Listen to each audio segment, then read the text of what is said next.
que não paga pra ver. Bolívar, la la la la, ei, la la la la la, la la la la la, ei, la la la la la. Você que fuma e não paga. Pra tonga da mironga do cabulete. Pra tonga da mironga do cabulete. Pra tonga da mironga do... Bueno, buenos días, estamos con un nuevo programa.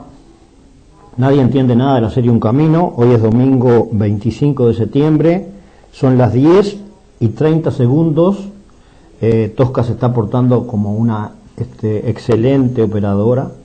Y hoy tenemos el orgullo y el honor de tener aquí como invitados a Mario Rossi Garretano, un tipo que en los ratos libres trabajó de bancario, pero el resto de la vida lo dedicó a la lucha revolucionaria, en el movimiento revolucionario oriental, en el FARO, que era Fuerzas Armadas Revolucionarias Orientales, y en el OPR 33. Yo me siento muy satisfecho de que él haya venido a mi programa, porque como siempre decimos, el objetivo es contar la historia reciente, que hay intereses en barrerla para abajo de la alfombra, y cumplir con ese mandato que dejó el viejo Sendik en 2 palabras, un testamento que dijo: siempre en conciencia. Así que yo no voy a monopolizar la palabra, porque se viene de Montevideo con sacrificio para venir a este programa. De tarde va a estar en el programa de Asamblea Popular también con Julio de la Llana, y probablemente el canal le va a hacer un reportaje también más tarde. Así que la población de Rocha, que está cambiando porque los medios de comunicación ayudan a que la gente se vaya informando, lo va a tener en las pantallas hoy. Bueno, yo quiero comenzar, Mario. Tony le decimos a él, fuimos compañeros en el penal de Libertad, pero creo que no nos llegamos a conocer, nunca hablamos en el penal, ¿no? Porque tú estabas en el segundo siempre. Yo estuve un tiempito en el cuarto y el quinto y te vi. Ah, en el cuarto y el quinto. Sí, nos vimos. Sí. Pero nunca hablamos. No, porque eran 200 cada piso, entonces de repente era muy difícil. Hablamos. Ante todo, saludar a la teleaudiencia, agradecer mucho esta oportunidad de comunicarnos, y tengan en consideración de que, como ha manifestado Jorge, ha exagerado, razones tendrá, pero soy un luchador de toda la vida, eso es verdad, pero de bajo perfil y aprendiendo mucho de la clase trabajadora. Bueno, yo vuelvo atrás en una anécdota, porque a mí me marcó. No sé si vos te acordás que en el local que ustedes tienen en la calle Sierra, que se llama, ¿cómo se llama? Fernández Crespo, cerca del Palacio Legislativo, ahí sí, el local central del movimiento político tuyo, un día yo pasé y te vi, entonces te saludé, y comenzamos a conversar, y tú me empezaste a hablar de la lucha armada, y yo pensé, el Tony debe haber salido rayado de la cana, porque acababa de ganar el Frente Amplio, estábamos medio eufóricos porque toda la izquierda había llegado al gobierno, pero vos tenías razón, todavía va a ser necesaria la lucha armada, porque el primer paso para una revolución es doblarle el brazo armado a la oligarquía y al imperio. Lo enseña la Revolución Cubana. Bueno, no quiero extenderme ni hacer comentarios, la palabra es tuya. Bien, yo pienso que nosotros somos, por la edad que tenemos, un producto social de la lucha de clases que arranca de la generación de los 60, que se llama. Pienso que los que pertenecemos a esa época y somos consecuentes con el horizonte revolucionario, pensamos que fueron los mejores momentos de una generación y del pueblo en sus luchas. La lucha armada es lo que se denomina la fase superior de lucha. Es tan válida como la lucha electoral, la lucha sindical, la lucha de las radios comunitarias, la lucha barrial, la lucha de la cultura. Por lo tanto, se combinan todos los métodos de lucha en la década del 60 y quedó marcada toda una generación y un proceso en este país. y es cuando la oligarquía, los grandes tenedores de la riqueza, los poderosos de nuestro país, les entró el pánico. Por supuesto, sacaron hasta los bomberos a la calle. Por eso es que desenfundaron los militares sus armas, la levantaron contra el pueblo, porque el programa por el cual nosotros estábamos luchando, y todos, los que tenían una estrategia electoralista, los que planteábamos el programa en la punta de los fusiles, los que consideraban que la lucha sindical, de los anarcosindicalistas, los planteos de aquellos que luchan por fuera del programa electoral, que son mucha gente muy valiosa en el plano sindical, en el plano social, todos nos conducía el mismo programa. Íbamos moratoria no pago de la deuda externa, nacionalización de la banca y el comercio exterior, reforma agraria con expropiación sin indemnización al latifundio, llevar los salarios de tal forma que desarrollar un mercado interno con gran capacidad adquisitiva de la clase trabajadora y los sectores populares. Nos planteábamos una política de pleno empleo.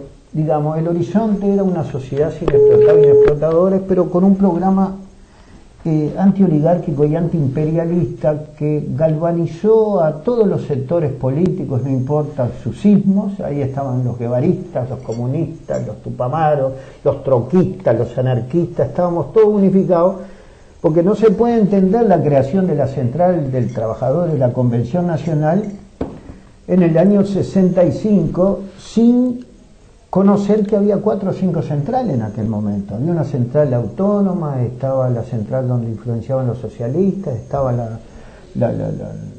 lo que venía del anarquismo y la CGU del Partido Comunista. Sin embargo, esas 4 centrales, al ver los golpes de Estado en el 64 en Brasil, 65 en Argentina, invasión de la República Dominicana, la receta imperial de los golpes de Estado, el pueblo se unifica alrededor de un programa. Y eso es lo más rescatable de aquel periodo histórico, la unidad de todos los métodos de lucha y de todos los sectores políticos y sociales atrás de un horizonte revolucionario. Y bueno, esa realidad hoy está siendo cuestionada. Desgraciadamente, los que nos sentimos continuadores de aquel proceso, los que nos sentimos continuadores de la lucha por el socialismo, los que entendemos que es circunstancial en el proceso revolucionario, que de lo nuevo, el papel que le juega el socialismo y el papel que le juega la clase trabajadora, que somos continuadores de las luchas artiguistas, de las luchas lideradas por el BEBE en el tema de la tierra. El hecho que se haya retrocedido en algunos países donde la clase trabajadora hubiera avanzado no quita la exigencia histórica a los que hoy estamos bajo el sistema capitalista de seguir luchando por el socialismo. Los reveses, para poder entender la lucha de Artigas de 1816 a 1820, hay que entender que la burguesía que había hecho la revolución en Francia había sido derrotada en 1815, Napoleón ya estaba en Naca, en la isla correspondiente, que fue prisionero.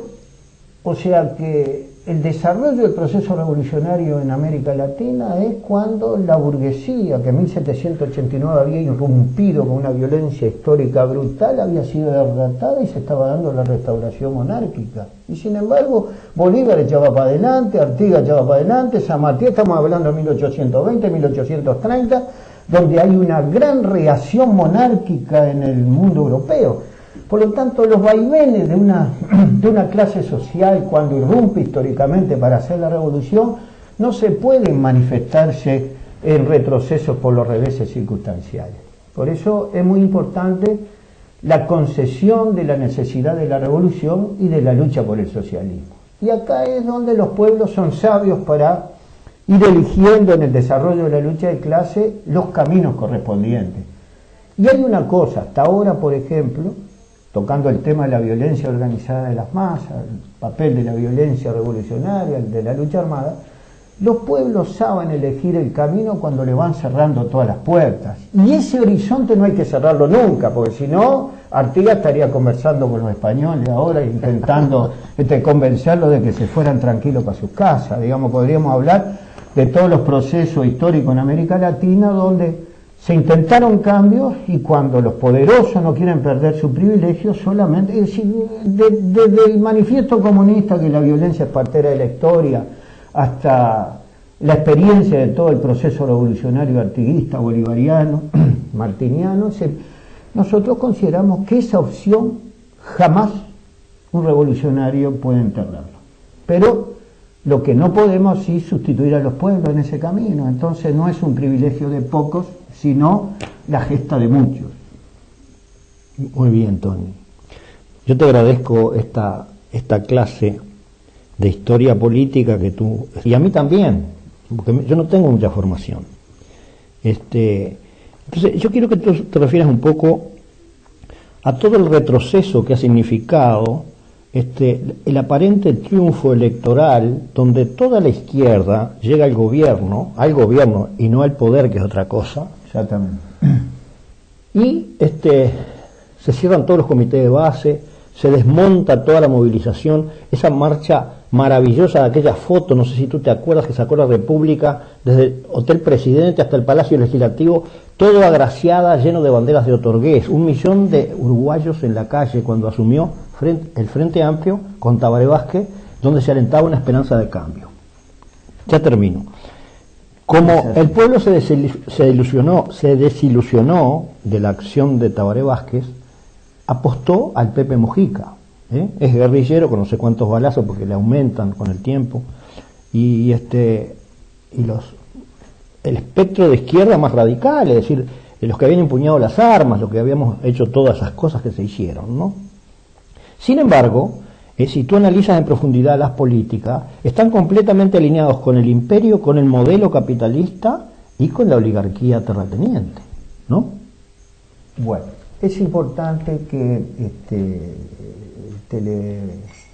la teleaudiencia tome conocimiento que nuestro movimiento fue cofundador del Frente Amplio, cofundador del Espacio Patria Grande, donde nosotros y los Tupamaros a través de ERRO acumulamos en el año 71 desde el punto de vista electoral, y posteriormente en el año 89 fuimos cofundadores del MPP.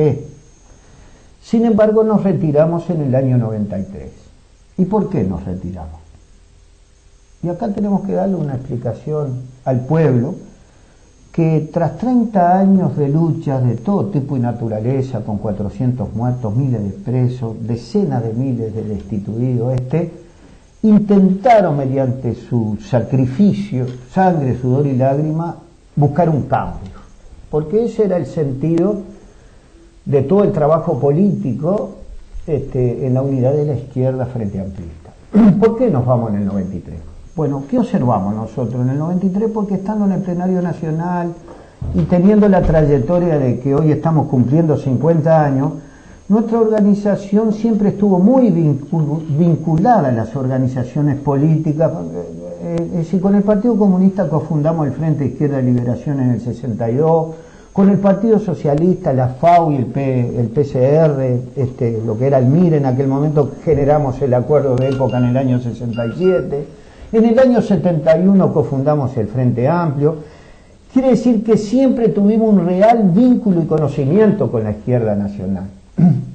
¿Qué encontramos en el año 93? ¿Por qué nos vamos? Primero, muere el bebé y se da lo que se llama la Quinta Convención, donde Zabalza ha ilustrado claramente cómo se entierra en ese momento en la Quinta Convención el horizonte revolucionario que se llama. Y nosotros desde ese punto de vista tomamos conocimiento de las decisiones de la Quinta Convención. Por el otro lado estalla el Partido Comunista, el grupo de los Valentis se enseñorea dentro del partido, el partido queda fragmentado, debilitado, siendo uno de los protagónicos en el desarrollo de una concesión de tendencia proletaria y además de un programa de cambios profundos. Y por el otro lado, aquel Partido Socialista de Vivian Trías, ¿qué era lo que había sucedido? El exilio de los Gargano, de los Díaz, que pasaban a liderar el Partido Socialista, habían jugado, digamos, hacia el espacio de los Felipe González, de los socialdemócratas. Por lo tanto, nosotros vemos que los ejes de acumulación de un programa histórico, como era el Partido Socialista, el Partido Comunista y el ala más radical del Movimiento de Liberación Nacional de Amaro, habían girado hacia posiciones más de centro. O sea, se enseñoreaba lo que se denomina las tendencias socialdemócratas. ¿Y qué sucedía en el año 93? Estamos al aire. En los primeros... Estamos en los primeros años del gobierno de Tabaré Vázquez.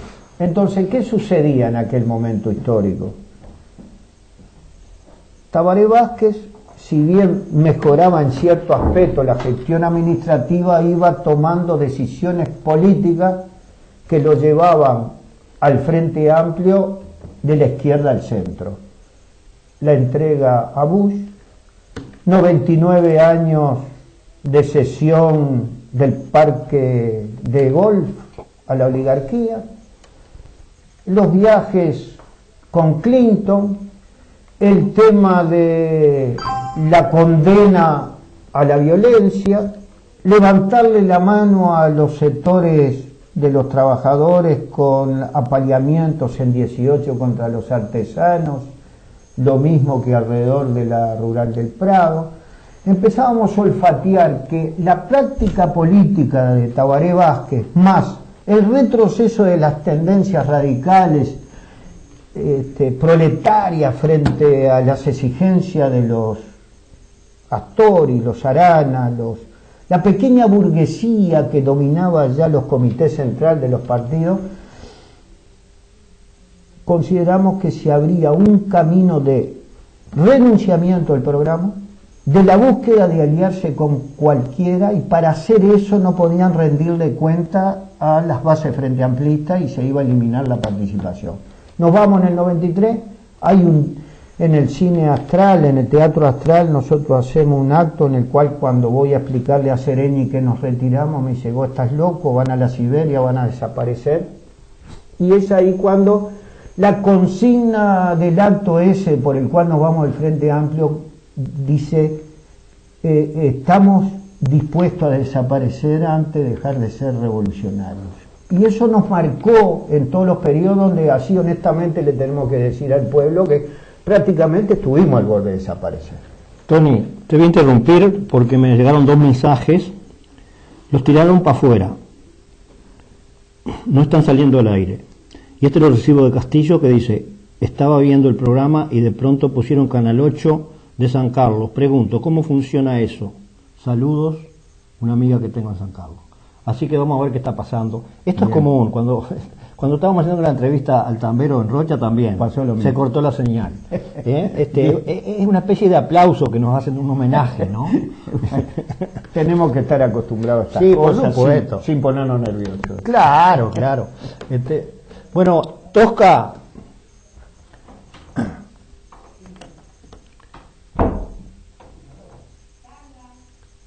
transmite Multicanal La Paloma.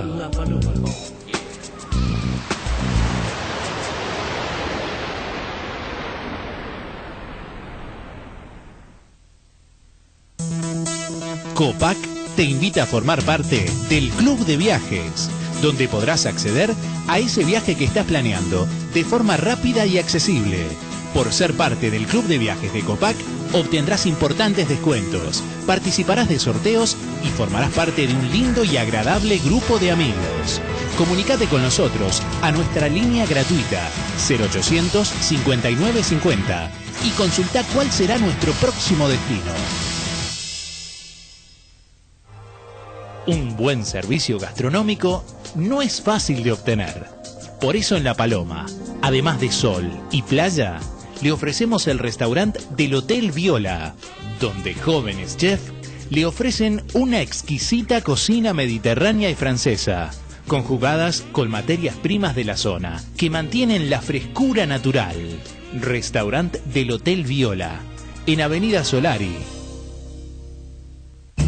Cuando usted llega a Carnicería Milagros, encuentra siempre productos cárnicos de primera y el más extenso horario de atención. Los esperamos en Costa Azul, en Parada 18 frente a Antel. Somos representantes de Río Gas para toda la zona, con entregas a domicilio por el 4479-9495.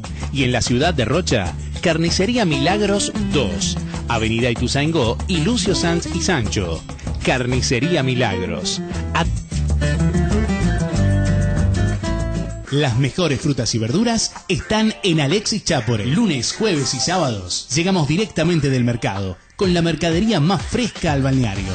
Además de una buena atención, usted comprobará un excelente servicio. En el momento de requerir artículos de supermercado, Alexis Chapore, destacando el stock de hielo y bebidas frías en forma permanente.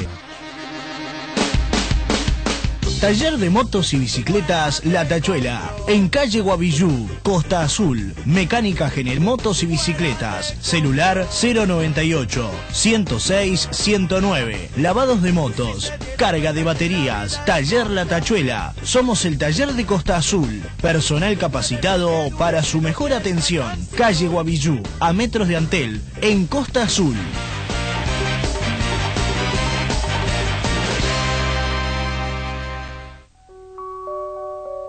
Transmite Multicanal La Paloma.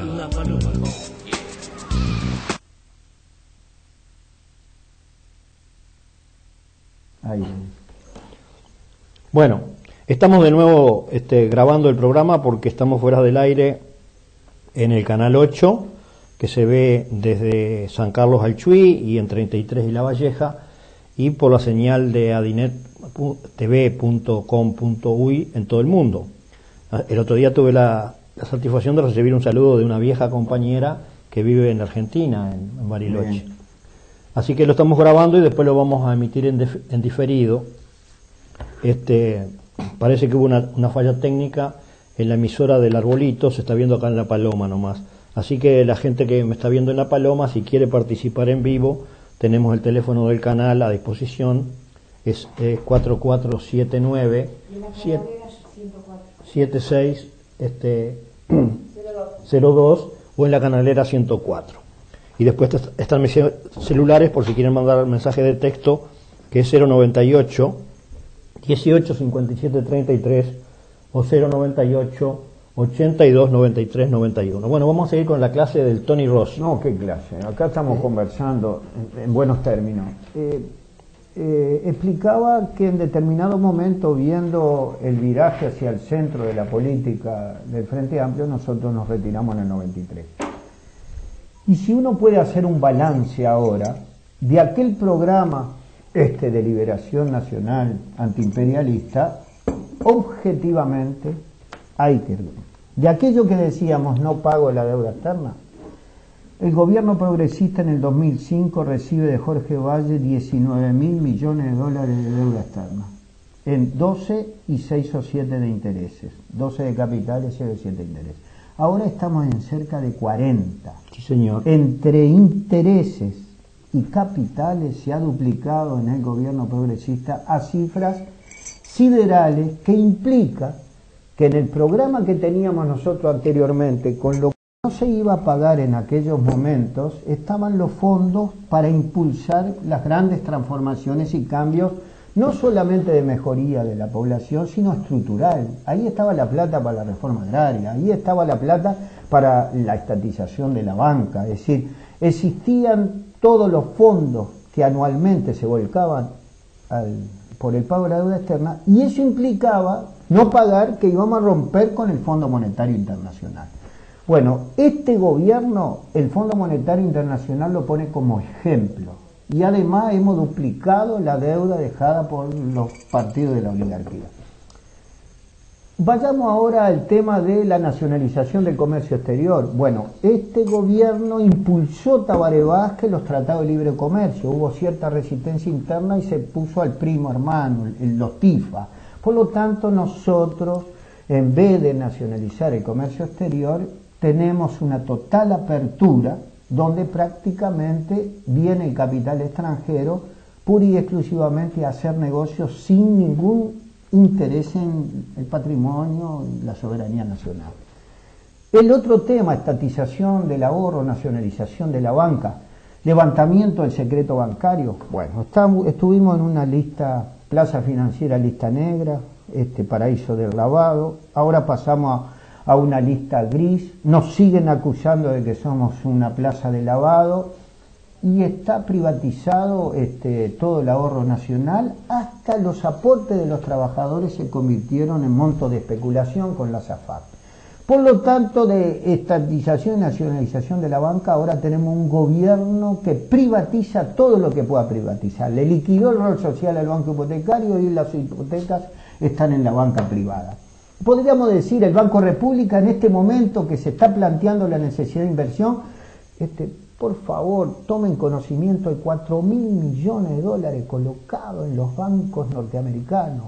Fondos del Banco República que podía estar dirigido a la inversión productiva del país y darle capitales y créditos al pequeño y mediano productor, están colocados en Nueva York 4.000 millones. Si se le suman 7.500 millones que están en manos de la SAFAP, no precisamos que venga Aratiri, no precisamos a nadie, porque vamos a privatizar por 70, 80 o 100 millones de dólares de inversión el ferrocarril, teniendo los aportes de la clase trabajadora más las reservas del Banco de la República colocadas en el exterior.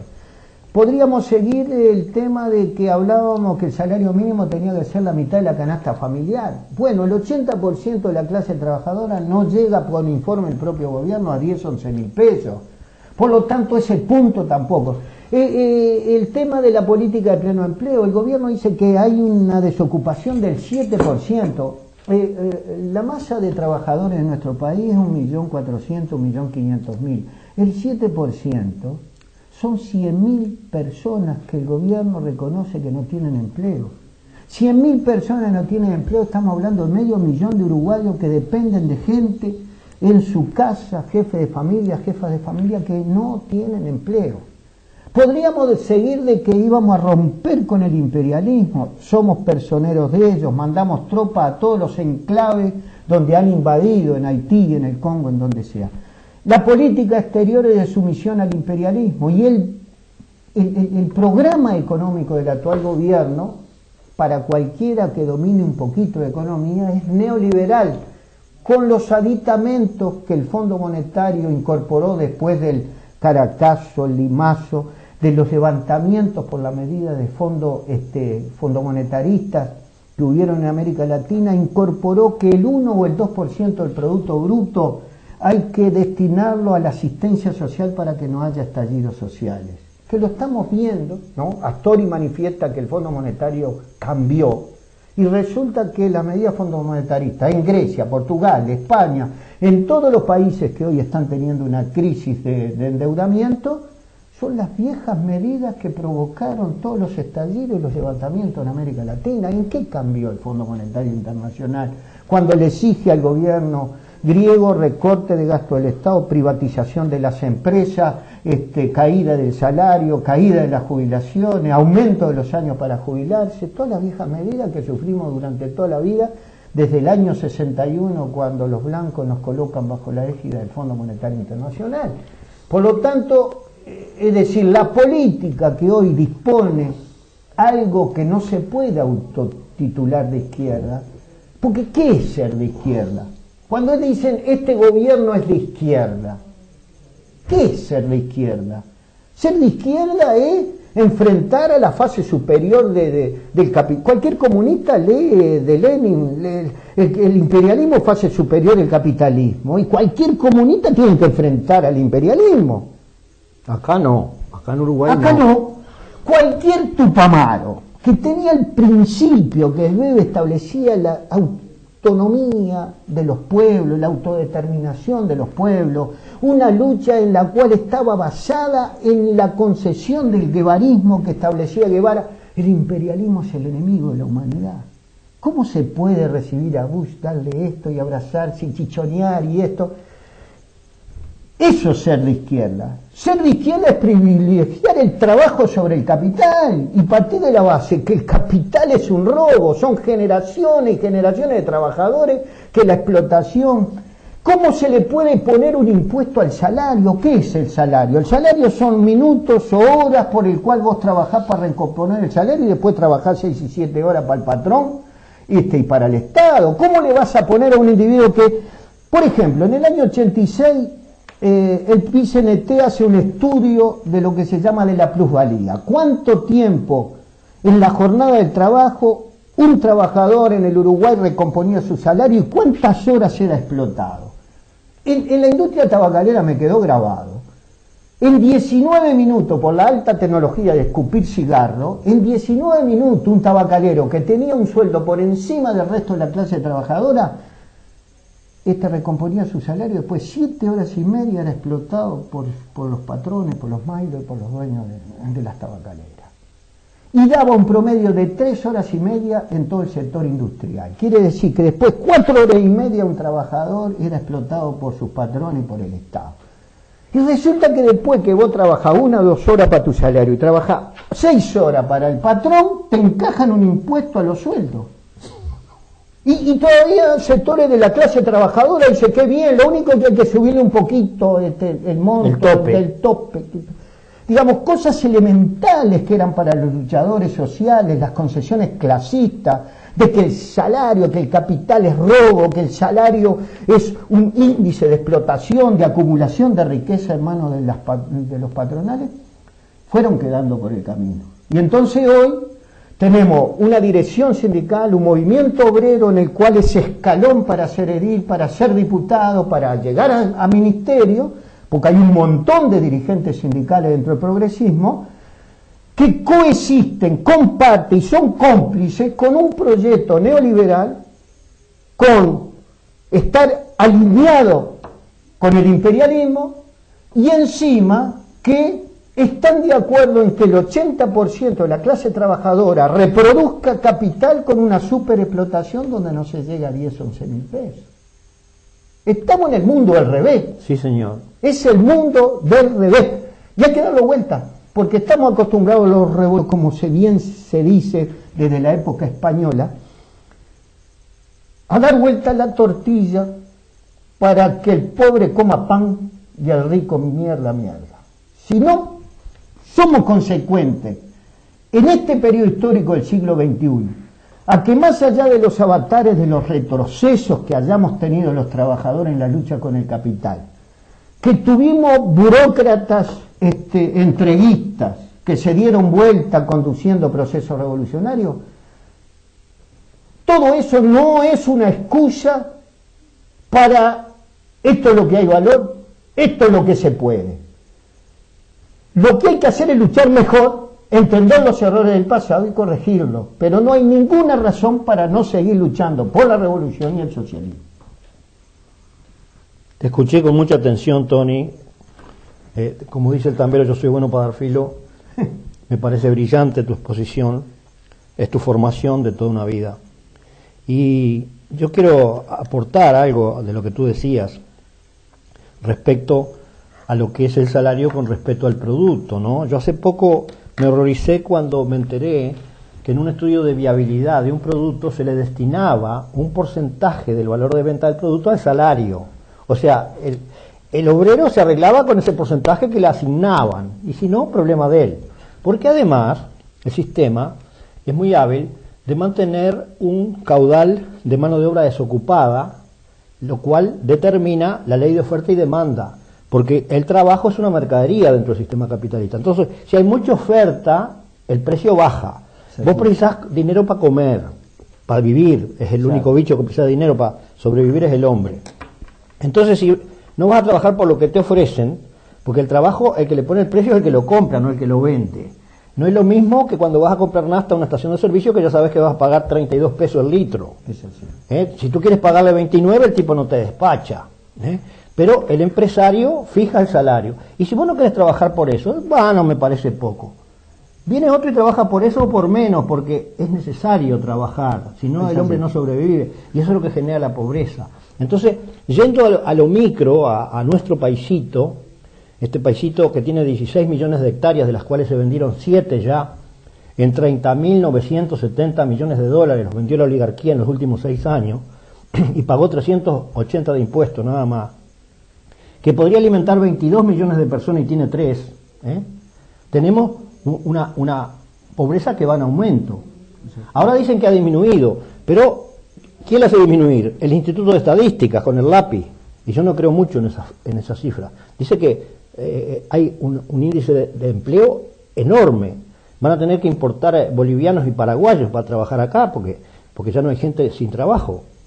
Entonces, en un momento donde la coyuntura internacional significó que vendiéramos bien nuestros productos, pero exportando ganado en pie, peor que en el siglo XVII, que por lo menos exportábamos tasajo para alimentar los esclavos que plantaban caña en Cuba.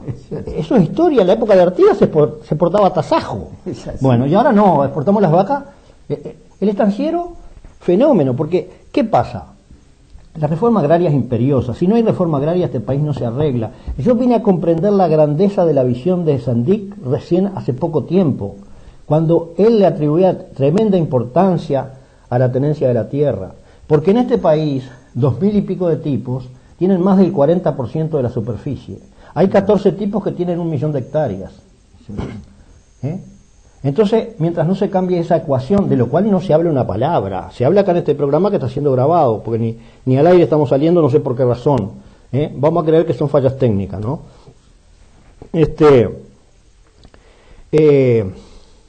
Tenemos 16 millones de hectáreas, de las cuales se vendió el 38% de la superficie, ya 7 millones, a los gringos. Entonces, plantamos soja argentina, con glifosato, que los atrasados de los franceses lo prohibieron en Francia.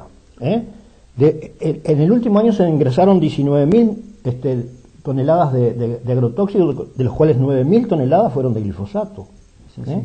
Aquí, alrededor de la toma del agua corriente de La Paloma, está todo plantado con glifosato. Bueno, no te quiero interrumpir porque tú eres brillante. Sigue dando la clase. No, pero brillante justamente estos datos que cada vez se colectivizan más y están dando el sentido, el rumbo de lo que hay que torcer. Es necesario enfrentar la política económica de este gobierno, que en sus grandes leyes en estos 6 años fueron votadas por todos los partidos.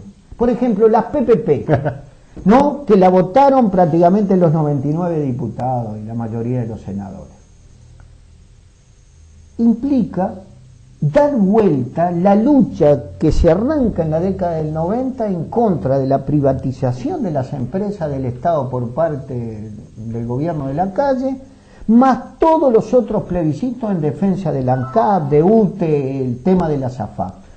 Es inconcebible que la fuerza política que acumuló favor político, que le abrió la cabeza a los blancos y los colorados en las luchas, en los plebiscitos para defensa del patrimonio nacional, hoy sean los que llevan adelante nada más ni nada menos lo que Mujica en un montón de dijo, cuidado con la joya de la abuela y no sé qué, no sé cuánto. Él, el ministro de Ganadería, que vendió más tierras al extranjero en el gobierno anterior, hoy pasa a ser el campeón y todavía en la campaña electoral dice, yo sé que vamos a tener gremios de los públicos que se nos van a enfrentar, porque siempre hay que apelar a la clase trabajadora, las reservas de dignidad siempre están en la clase trabajadora, el futuro viene por la clase trabajadora.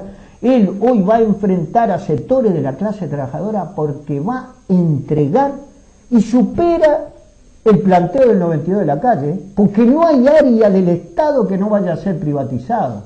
Las cárceles, las escuelas, los hospitales, ya no es la ANCA, la UTE o AFE, no hay área del Estado. Y hay que tener en cuenta lo siguiente. Disponemos de capitales nacionales fruto de las reservas de varios años de bonanza económica que hay que remontarse a la Segunda Guerra Mundial con Luis Valle para poder ver los avances en materia de mercados que se tuvieron en este año. Es como cuando colocábamos los textiles y las latas de corned beef en la Segunda Guerra Mundial y después en la Guerra de Corea, entonces buen precio, colocación de todo. Y Luis Valle repartió la riqueza que entró en aquel momento mucho mejor que este gobierno progresista. ¿Por qué? Porque los economistas de izquierda, que son varios y todos frente amplista, han estudiado a profundidad estos 6 años de gobierno y consideran que se concentró mal el ingreso en menos manos, que se repartió mal. Y hoy, hasta el último Congreso del Partido Comunista reconoce una línea neoliberal, reconoce que se concentra el ingreso en menos manos y está planteando un mejoramiento de la distribución. En esa especie de doble discurso de hipocresía, porque objetivamente no podés vos decir que esto es un programa neoliberal y que tengas intendentes, ministros, cientos de cargos dentro del Estado y vos, sí, pero nosotros estamos barriendo por la izquierda. Barrer por la izquierda, pero en cualquier organización política existen las mayorías y las minorías. Y cuando esa organización política decide un camino, el de la minoría no le dice a los demás yo no voté, sino que tiene que asumir con responsabilidad lo que la mayoría lleva adelante. Por lo tanto, hoy, las salas dentro del Frente Amplio que están cuestionando la política o pseudo cuestionamiento son tan cómplices y responsables como los que están planteando la mayoría. Y esto es importante tenerlo en cuenta porque hay que generar una alternativa. No basta la crítica. Claro. Hay que generar una alternativa en todos los planos, en la lucha social, en la lucha electoral, en la lucha revolucionaria. Hay que volver a levantar las banderas de la liberación nacional y el socialismo. Y eso es un conjunto de hombres y mujeres. La prédica, si no se concreta en organización, que tiene un periodo previo de concientización, no se puede transformar una realidad si no se conoce previamente. Hay que conocer esta realidad. Esto que estamos diciendo son verdades como ladrillos, no estamos mintiendo nada. Nos estamos enfrentando a los compañeros de celda, a los individuos que tienen sobre sí años de cárcel, que una fuerza política que tiene cientos de muertos y desaparecidos. No se puede abrir la boca contra esa presión social porque ganaron al pueblo el corazón con sus sacrificios. Sin embargo, se cagaron en todo ese sacrificio y ellos lo están poniendo al servicio del capital y de las multinacionales. Es duro, pero mucho más fue el proceso revolucionario artiguista. ¿Cuántas veces nos derrotaron? ¿Y qué hicimos? Seguir combatiendo, seguir peleando. Ser artiguista es ser continuador de las luchas del proceso de liberación. Y acá, el Frente Amplio tiene la bandera artiguista, el MLN tiene la bandera artiguista. Nosotros asumimos el nombre del artiguismo.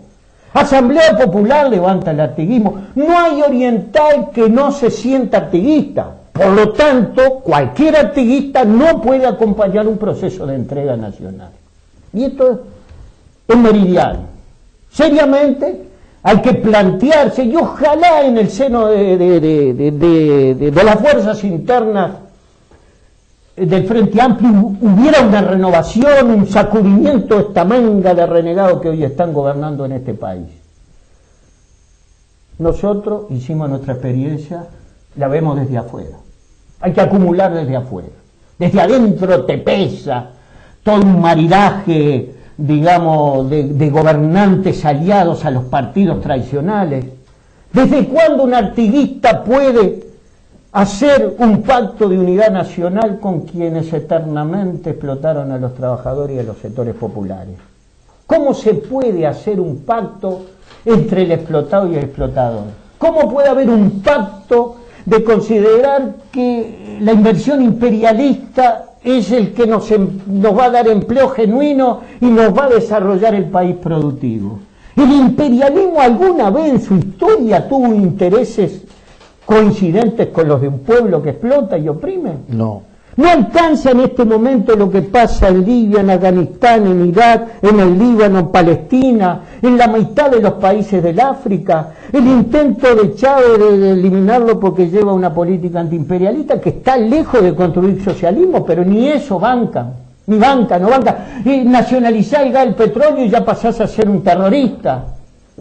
Entonces, frente a esa realidad de lo que es el imperialismo hoy, ¿Cómo podemos hacer un tratado de defensa nacional donde le vamos a comprar armas y aviones y tanques a los yanquis? Van a venir el uniforme más oprobioso que existe sobre la tierra, que es el del infante de Marina de los Estados Unidos, a enseñarnos, y todavía Mujica manifiesta que en definitiva el ejército es el que garantiza el proceso democrático. No. Pero, yo me escucho lo que estoy diciendo y ya me estoy indignando. Menos mal que está ahí el coso, eso que me dice que quédate quieto, tranquilo, porque yo empecé mi lucha guerrillera entregándole en el puente Miguelete una caja de detonadores a un individuo que era clandestino, y recién cuando caí en Punta Carreta me di cuenta que era Mujica. Fuimos los primeros en empezar los asaltos de banco, la lucha revolucionaria. Y estoy hablando del MRO, que cuando el Bebe y el coordinador comenzaban su lucha cañera, nosotros estábamos fundando con el Partido Comunista, el Fidel. Tenían una estrategia revolucionaria, estábamos en el plan del Che, pero entendíamos que la táctica de acumulación era el proceso electoral en ese periodo. Sin embargo, Mujica, los Ñatos, los Bebe, los del coordinador habían visto el desarrollo de los acontecimientos con mayor certeza. Y estos discípulos del Bebe hoy son los que están planteando la entrega de la soberanía nacional, el maridaje con el capital, y fruncen el ceño con cuanto trabajador se quiere levantar o se rebelde. Este gobierno votó una ley por la cual el que ocupa un terreno en una casa va 3 años en cana, cuando la consigna del Bebe por la tierra concediera ocupar las tierras en manos del capital.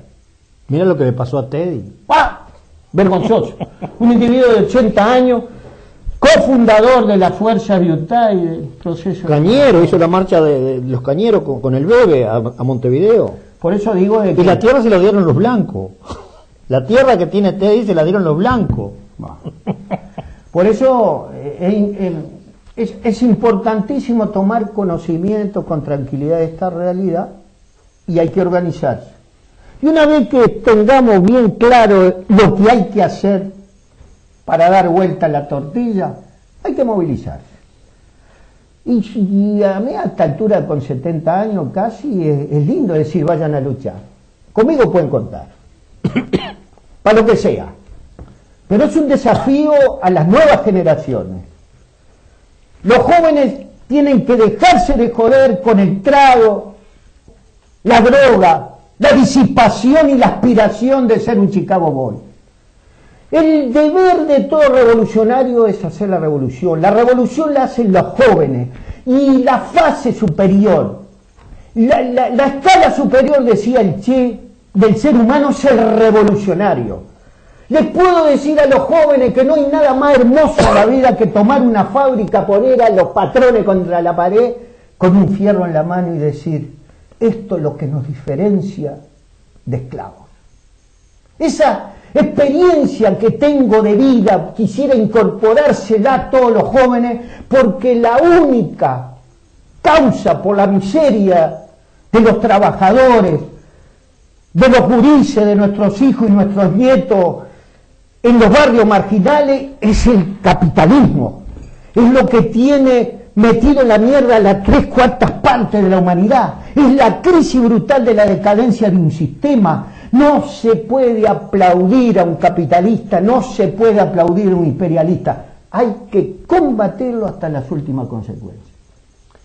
Tony, yo te escucho con mucha atención y reflexiono de que acá hay en juego un factor que yo lo he detectado hace poco tiempo, que es el colonialismo ideológico que hay. Esos jóvenes, y en general la gente, bate palmas, aplaude a los capitalistas, porque ese es el modelo a alcanzar. No es el modelo a alcanzar, porque este sistema prioriza al dinero antes que al hombre, y eso es dramático. Bueno, tenemos una llamada, pero yo la voy a atender después del programa, para no, es una falta de respeto atenderla ahora. Bueno, muchas gracias por la llamada. Entonces, eso es lo que hay que corregir, la ideología. Esa es la función de este programa, y creo que un poco la tarea que tú estás haciendo, llevarle conciencia a la gente de que crean, de que visualicen que hay otro mundo posible, que no es este que está llevando a la extinción de la especie humana. Porque si este modelo sigue, el hombre no va a poder sobrevivir sobre el planeta, porque no es joda el problema de la contaminación, el problema de cómo se agotan los recursos. Le estamos extrayendo 140% de los recursos al planeta. No hay culo que aguante con eso. 140%... No se reproduce el 100. No hay ninguna aritmética que soporte eso. ¿Entiendes? Entonces, cuando tú hablabas de que los jóvenes son los llamados a la revolución, nosotros somos viejos que estamos saliendo del tablado y nos quedan un par de cortes de pelo, nada más. Y ya no tenemos ni siquiera el derecho de ser idealistas utópicos. Tenemos un mensaje. Bueno, lo voy a atender después del programa. Muchas gracias por llamar. Tú te manifestabas sobre la ideología, por ejemplo. Vayámonos a las raíces de nuestra lucha. Artigas, el artiguismo, el fenómeno de la Revolución de Mayo. Se apropió Artigas de lo más avanzado del pensamiento humano de aquel momento. Sí. Las experiencias de la Revolución Yanqui, sí, señor. De estudiar a Thomas Paine, a Jefferson. Sí. Todos los revolucionarios de la época estaban vinculados a las organizaciones embrionarias como eran las logias.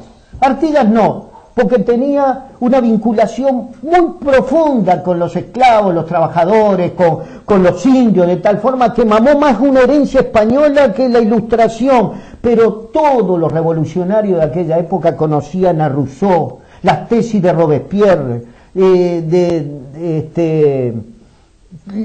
las tesis que establecían la República, los tres poderes que se controlaban entre ellos, ideado de la República de Montesquieu, digamos, conocían. Y ahora, para plantearse el cambio, es la ideología de los trabajadores. De la misma forma que la ideología burguesa del siglo XIX rompió contra las concesiones feudalistas monárquicas y tremendamente influenciado por la teología de la Iglesia en el proceso político, de la misma manera hoy en el siglo XX y XXI, con las experiencias que ya... Porque lo que hay que reconocer es que la clase burguesa del 1600, 1700 y 1800 intentó procesos revolucionarios que fueron ahogados en sangre. Lo mismo pasa con nosotros. ¿Cuántos cientos de miles en el proceso de la Comuna? ¿Cuántas veces las tropas bolivianas entraron con los levantamientos de las minas Tataví siglo XX? ¿Cuántas canciones hay del martirologio en Santa Marta, en Chile? ¿Cómo nos conmovemos con la Patagonia rebelde? La clase obrera en América Latina tiene gestas históricas de lucha ahogadas en sangre, y eso es lo que nos empuja en la continuidad histórica de nuestras luchas. Y eso, en este momento histórico, hay que asumir la ideología de los trabajadores, hay que estudiar. Lenin dijo bien claro, de que el marxismo es una ciencia, hay que estudiar para poder hacer la revolución. Y yo sé que la clase trabajadora con 10, 12 horas, doble empleo y todo esto, pero estoy haciendo un llamado a los que eternamente configuraron las organizaciones, no de vanguardia, sino las que se postergaron a sí mismos y en la familia para construir organizaciones revolucionarias. Hay que rearmarse potencialmente nuevamente con la ideología de los trabajadores. Era común en la década del 60, vos ibas al Partido Socialista y tenías cursos de marxismo, vos ibas al Partido Comunista y tenías las vespertinas, esto, el otro. Allá en Punta Carreta, el viejo Curtelli le rompía las pelotas a todo el mundo para que estudiaran marxismo, tenía los tomos del Capital en la celda. Nos íbamos pertrechando, no con un fierro en la mano, si nuestras cabezas tenían una dignidad y una potencia. Porque ¿qué es la ideología? Es la luz que alumbra el camino de la política. Sin eso es muy difícil ver un poco más allá por si hay un pozo o está un arroyo en el camino que se desbordó. Eso es la ideología, es la luz que ilumina el camino de la política. Y hay un solo camino, el de la revolución y el socialismo, todo lo demás son versos. Sí, claro. Son todo tapaderas, ¿viste? Todo esto país productivo con justicia social. Bajo el sistema capitalista se quiere instaurar la justicia social. Ilusión del viejo y de la vieja. Pero el sueño de un mamá y todavía que se tomó una barrica de vino. Pero bueno, digamos, es Es una situación dramática, pero nosotros estamos acostumbrados no a la fácil. Nos atraen las difíciles. Y esta es una tarea difícil. Desmontar la hipocresía y el doble discurso de quienes, en ancas de miles y miles de luchadores sociales, caídos, presos, destituidos, están ordeñando una situación del sentimiento del pueblo. Bueno, hay que trabajar, hay que desmontar eso y ofrecer una perspectiva. Tony, yo creo, escuchándote, de que lo que ha ocurrido es que el sistema que se renueva y reverdece constantemente ha logrado hacer un enroque, como en el ajedrez, brillante. Pusieron a la izquierda a su servicio, la captaron y la cooptaron. Y eso significó destruir todo el movimiento. Fíjate que el PCNT ha subido el carrito del gobierno también, ¿o no? Es así. Castillo es diputado. Este otro hombre que senador. Me inspira, ¿ah, sí? Me inspira bien. Hay otro compañero ahí. Entonces, fueron captados por la ideología del sistema, porque no es lo mismo ganar menos de 9.000 pesos por mes, que es lo que gana el 50% de la población del Uruguay, que cobrar 200 lucas en el Parlamento. No te olvides que en las últimas elecciones se postularon 11.000 uruguayas y uruguayos a los 130 cargos electorales del Parlamento. Eran patriotas que querían ponerle el hombro a la República, indudablemente por 186.000 pesos por mes, $7.000, un poco más. Y bueno, y ese mismo día creo que 3.200 empleados públicos presentaron certificado de enfermedad para no ir a las mesas electorales. Claro, entonces, ¿qué quiero decir con esto? Que si bien es cierto, tú tienes razón en cargarle las tintas a este gobierno, que se dieron vuelta, porque si tú me decías que en Punta Carreta Cultelli tenía los tomos del Capital y que estudiaban marxismo, porque es una ciencia científica. Esto no se trata de posiciones políticas que uno elige porque te caen bien, porque en mi casa somos todos blancos o somos todos colorados y yo voy a seguir siendo blanco o colorado. No. Esto es ciencia. Y en eso está basado la economía, está basado el desarrollo de la humanidad. Entonces, quiere decir que estos que están en el gobierno tienen la misma formación o más que la que puedes tener tú. Tú eres un tipo muy formado, yo no. Pero están mejor pertrechados que nosotros para el conocimiento de la realidad. O sea, que ellos saben perfectamente lo que están haciendo. Exactamente. Están haciendo el juego a la derecha, al imperio, a la oligarquía, a los terratenientes, y manteniendo la pelota baja, porque eso es lo genial.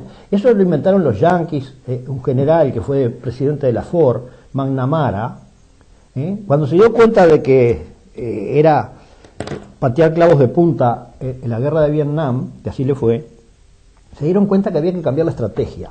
Entonces, ¿qué hicieron? Incorporaron estas izquierdas light, saniticed, sin humo, y sin ponzoña, a los procesos. Entonces, es un poco lo que pasó en Chile, lo que pasa en Argentina, lo que pasa en Brasil, porque a mí nadie me lo contó lo de Brasil. Yo vivía en Brasil cuando ganó Lula. Fue una emoción muy grande, porque parecía como que la historia me estaba devolviendo parte de lo poquito que yo había aportado. Y yo estaba en el primer escalón del PT, porque estaba ahí. Y yo enseguida me empecé a sentir mal la tos al gato. O sea, que entender el proceso uruguayo, para mí fue fácil, porque yo había visto la misma película doblada al portugués. Tanto es así que los compañeritos me miraban mal acá. Porque apenas asume el Frente Amplismo, yo entré a patear, me puse en la vereda del frente, pero nadie me lo contó. Me pasé 9 meses metido dentro del gobierno, haciendo una lucha porque se cumpliera la Constitución de la República en el artículo 332, inciso E, de quitarle el curro de la aviación civil a la Fuerza Aérea, que les ha reportado 2.600 millones de dólares. No me crees a mí, están en actas del Parlamento del gobierno de Valle. ¿Está? Ahí encontré los datos yo, porque yo no voy a inventar los números en mi casa. Bueno, entonces yo me di cuenta para qué lado empezaba a patear este gobierno. En cuanto a las Fuerzas Armadas, son el brazo armado de la oligarquía y del imperio. Por eso los tienen entre algodones, por eso les compran tanques y aviones y barquitos y los tienen contentos entre algodones. porque son en última instancia la última barrera de esa pequeña minoría del 3% de la población que integra la oligarquía de este país. De esas 200 familias que son propietarias de la tierra, que sigue siendo una estancia deshabitada, y yo no me aburro de repetirlo en este programa, entre el río Uruguay y Rivera hay 190.000 uruguayos viviendo, ¿eh? Este es un país desierto, el que viaja por el interior, y yo lo he volado todo, no hay nadie, vos ves taperas nomás. ¿De dónde salieron los 300.000 miserables que rodean Montevideo en los cinturones de pobreza? ¿De la expulsión de la tierra? La concentración expulsa. Debería avergonzarnos que están revolviendo la basura con 20.000 gurises que se meten en los contenedores para revolver la basura. Entonces, lo que hay que luchar es contra la ideología. Es difícil, es muy difícil porque están los canales de televisión. Este programa es una excepción dentro de la televisión uruguaya, no vas a encontrar mucho. Y el que hay a la 1:30 de los 3 compañeros que lo siguen, que también se llama Un Camino, que yo lo inicié hace más de 4 años, es el mismo tono. Qué bien. Sí. Y el actual alcalde de La Paloma, que fue elegido por la comunidad porque lo conocen como persona, tenía un programa muy similar a este. Y él proponía la separación de La Paloma, porque este es un lugar que genera mucha renta para la Intendencia Rocha, que se la chupa toda y que después no devuelve nada, claro, porque es el centralismo. Entonces, bueno, no te quiero entretener más. Esto es una conversación, no es para que yo venga a dar la letra. Esto es importantísimo para intercambiar opiniones, porque de esta situación, que uno no es de acá, uno aprende y escucha, porque hay nuevas realidades que confirman el análisis, no es que lo desvirtúan. Yo te escucho con todos estos datos de lo que está pasando acá, y en el día de hoy voy a tratar de estar en otros lugares si es que puedo participar, porque yo me tengo que llevar de acá una imagen, a ver si me hace modificar el análisis o me lo reafirma. Porque otros compañeros en esta semana han estado en otros departamentos, porque el 1 de octubre vamos hacia un encuentro de militantes sindicales y sociales para ver cómo comienza a vertebrarse una vuelta a la situación. Y el origen, históricamente en el momento que estamos viviendo, tiene que salir de los trabajadores, de las fuerzas vivas, de las fuerzas populares. Por eso importa mucho tomar conocimiento de la situación real en la cual pasa en el departamento de Rocha, La Paloma. O sea que bienvenido todos estos datos, estas concesiones, esto, frotar las cabezas donde encontramos que tenemos ideas comunes. Lo que hay que rescatar de toda esta situación es que nos estamos encontrando. Sí, señor. Primera cosa. Y hay mucha gente. Y lo primero que hay estamos viviendo un momento que se llama de dispersión, de fragmentación, porque todo el mundo anda en búsqueda, por lo menos el que va tomando conciencia. Yo tengo escrito lo que se llama la saga del renegado, y no quiero ofender a nadie. ¿Qué es un renegado? ¿Es un individuo? No, cuando Cristo le dice a Pedro, antes de que cante el gallo me vas a negar 3 veces. ¿No? Pues le van a preguntar, ¿vos conocías a este? No lo conozco. Y eso es el tipo que reniega de su pasado, intenta cambiar una realidad que es objetiva. Yo cada vez que escucho a Gassi o a Marinales, a todos los compañeros del MLN que hoy conducen, que dicen, no, nosotros hacíamos política con armas. Nosotros hacíamos propaganda armada. Nosotros nunca quisimos tomar el poder. No, nosotros no nos planteamos la destrucción de la Fuerza Armada. Querían esto, el gobierno nomás, y los suelditos. Pero está la documentación, están los reportajes, Albebe, están los documentos escritos hasta por el Ñato, que era el escriba de los pensamientos colectivos, digamos. Está todo, reafirmado históricamente. Es como que, yo qué sé, decirle a Tiga que no quería una estrella federal, no quería crear una liga federal, no, él lo que quería era luchar contra Buenos Aires, no sé qué. O sea, lo propositivo del Movimiento de Liberación Nacional Tupamaro, que hoy su dirección gobierna, es que querían tomar el poder, la Revolución Cubana era una guía para América Latina, además de eso había que crear el Ejército de Liberación Nacional, no solamente el Movimiento de Liberación Nacional, hubo entrenamiento por cuanto país estuvo dispuesto a dar una mano, era el desarrollo de la guerra revolucionaria para la destrucción del aparato burocrático militar de la burguesía. Claro.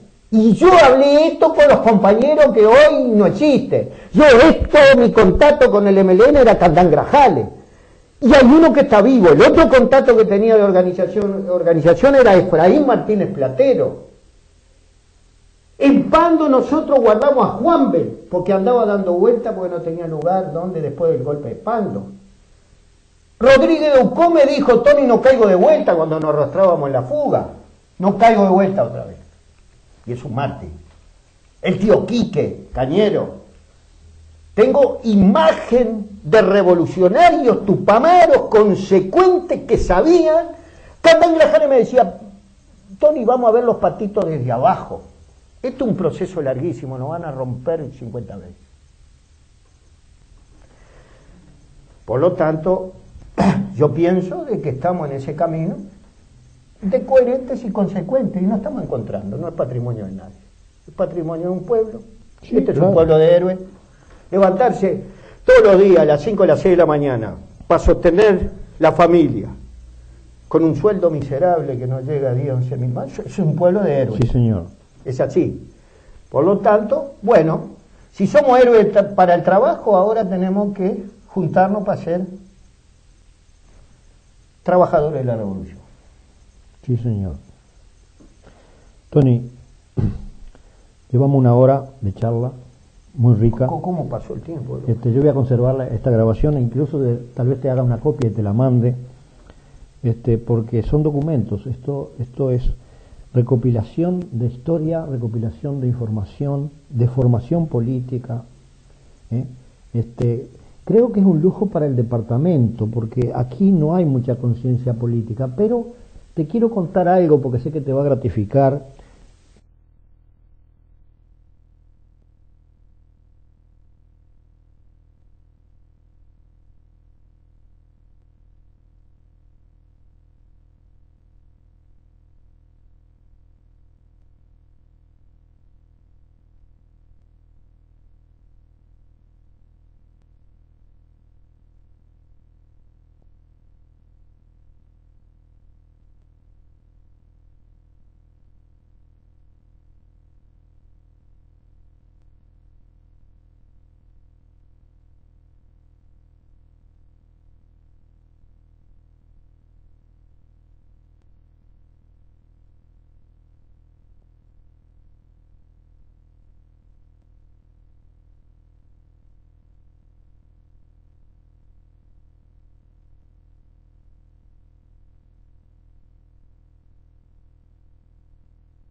De casquitos amarillos y le di una cortadora de pasto para cortar el pasto de las carreteras. Entonces el turista pasa y ve la carretera con el pastito cortado. Pero son empresas chatarra, le pagan 5 o 6 mil pesos Es a así. tipo. Es así. ¿Cómo puede vivir un tipo con 5 o 6 mil pesos? Con ¿Qué 10. come? ¿Qué come? Con 10. ¿Arroz y fideo? Con 10. Bueno, querido, Bueno, yo no sé, la que manda es la operadora, como siempre son las mujeres que mandan. Así Felizmente. Así que Tosca, supongo que ya querrá ir terminando el programa, tendrá otras obligaciones programáticas. Vamos a irnos despidiendo. bueno. Esta noche le avisamos a la audiencia, no sé si la van a ver hoy esta grabación, de que alrededor de las 7, creo de las 7 a las 8, vas a estar en este mismo canal en Rocha, en el programa de Asamblea Popular con Julio de la Llana. Y mañana a las 9:30 vamos a estar en Radio Fortaleza, yo te voy a acompañar, claro, donde el director te quiere entrevistar y me pidió que te hablara, ¿te acuerdas que lo conversamos por teléfono? Y en fin, y después te irá para Montevideo. Bien. Bueno, Yo agradezco toda esta preocupación, esta invitación, esta deferencia. No es común en Montevideo acceder a este tipo de cosas. pero no me fue fácil a mí. No es común, por lo tanto estoy sumamente agradecido. No me fue fácil Estamos, a mí, en nombre del movimiento, muy agradecido. Bueno, muchas gracias. Yo te agradezco mucho a ti. Compañero del Gran Hotel, Sí. eso nos hermana. Pienso que fueron los mejores años de nuestra vida. Sí, estuvimos Sí, muy bien cuidados. Muy bien cuidado. Yo siempre digo que había 700 milicos cuidándome. Es así, es así. Bueno, muchas gracias. Bueno. Caminante, no hay camino, se hace camino al andar. Al andar se hace camino y al volver la vista atrás se ve la senda que nunca se ha de volver a pisar. Caminante, no hay camino, sino estelas en la mar. Golpe a golpe, verso a verso, golpe a golpe, verso a verso, verso.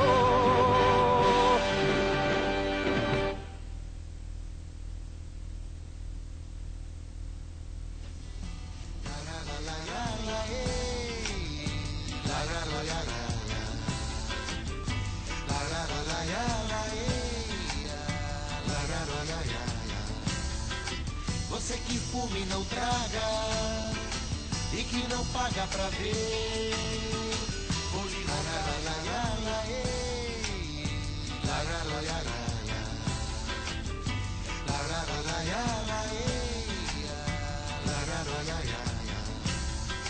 Você que fuma e não traga, pra conga da mironga. Tus amados compañeros, haciendo el camino a seguir, en la gesta de los hombres nuevos, despertando a conciencia y fusil.